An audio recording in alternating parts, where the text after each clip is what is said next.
తెలంగాణకు స్వతంత్రం వచ్చిన సెప్టెంబర్ 17ను అధికారికంగా నిర్వహించాలని నిర్ణయించింది కాంగ్రెస్ సర్కార్. ప్రజాపాలన దినోత్సవంగా ప్రకటించింది. మరోవైపు విమోచన దినంగా కార్యక్రమాలు నిర్వహించే బీజేపీ బహిరంగ సభ ఏర్పాటు చేసింది. దీంతో ఈ అంశంపై మళ్లీ రాజకీయ చర్చకు తెరలిచ్చింది.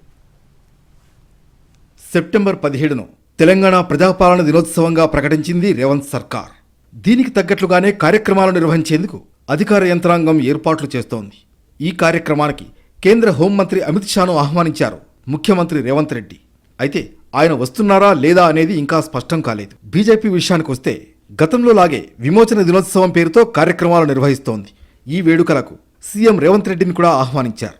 అయితే కార్యక్రమానికి రావడం లేదని రేవంత్ రెడ్డి తెలిపారని బీజేపీ సీనియర్ నేత డాక్టర్ లక్ష్మణ్ స్పష్టం చేశారు.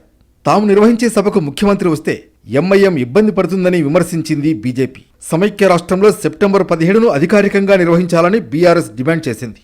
కానీ తాము అధికారంలో ఉన్న 10 ఏళ్లలో ఆ పని చేయలేదు. ఉద్యమ సమయం తరహాలోనే సమైక్యతా దినోత్సవం పేరుతో బీఆర్ఎస్ కార్యాలయానికి కార్యక్రమాలను పరిమితం చేసింది. మొత్తానికి ప్రతిపక్షాలకు అవకాశం ఇవ్వకూడదనే ఉద్దేశంతో ప్రజాపాలన దినోత్సవం పేరిట అధికారికంగా నిర్వహిస్తోంది రేవంత్ సర్కార్. దీంతో గతంలో గళమెత్తిన వాళ్లు సైలెంట్ అయిపోయారు.